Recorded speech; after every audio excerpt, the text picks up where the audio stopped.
I was starving. Lunch hour had rolled around, and I knew exactly what I wanted. Chinese food from my favorite spot downtown. The place was packed as usual.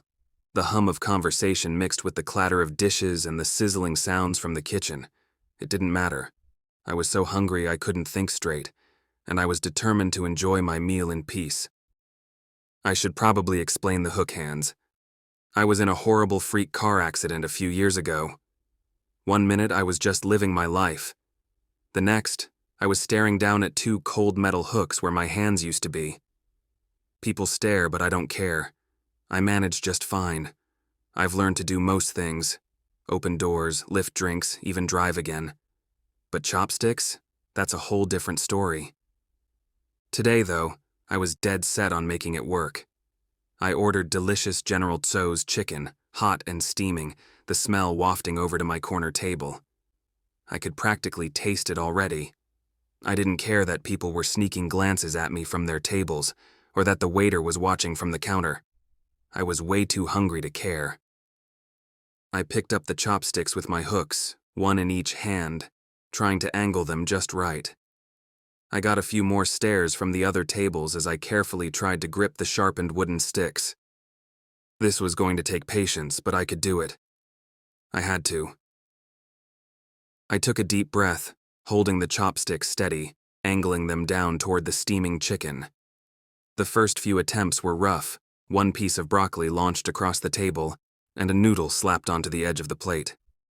I heard a few snickers from a group of teenagers nearby. My face went hot, but I was too determined to care. After a few attempts, I finally managed to grab a piece of chicken, balancing it carefully. I pulled it up to my mouth, triumphant, and for a second, I forgot all about the people watching me. And then my right hook slipped. Everything next happened so fast. The chopsticks shot up like a spring-loaded trap, launching forward and stabbing into my face. Hard. One of them penetrated my cheek and impaled my right eye, and the other perfectly skewered my left eye. For a moment I froze, the whole restaurant suddenly going silent around me.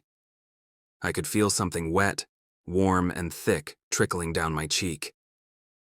Pain hit a split second later, tearing through my face, like a knife gouging its way down to the bone.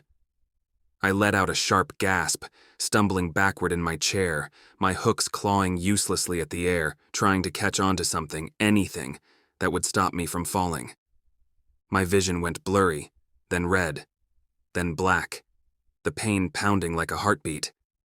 I could hear gasps, the scrape of chairs, whispers, a horrified murmur spreading through the crowd as I slumped to the floor. Someone screamed, someone else yelled for help. I tried to reach up to touch my face, but my hooks just clanged uselessly against each other. The blood was dripping faster now, slippery on the polished floor under me, as I lay there, surrounded by nothing but darkness and muffled voices. The last thing I heard was a voice whispering, "I think he poked his eyes out with the chopsticks," before everything faded into a cold, empty silence. Next time, I'll stick with forks.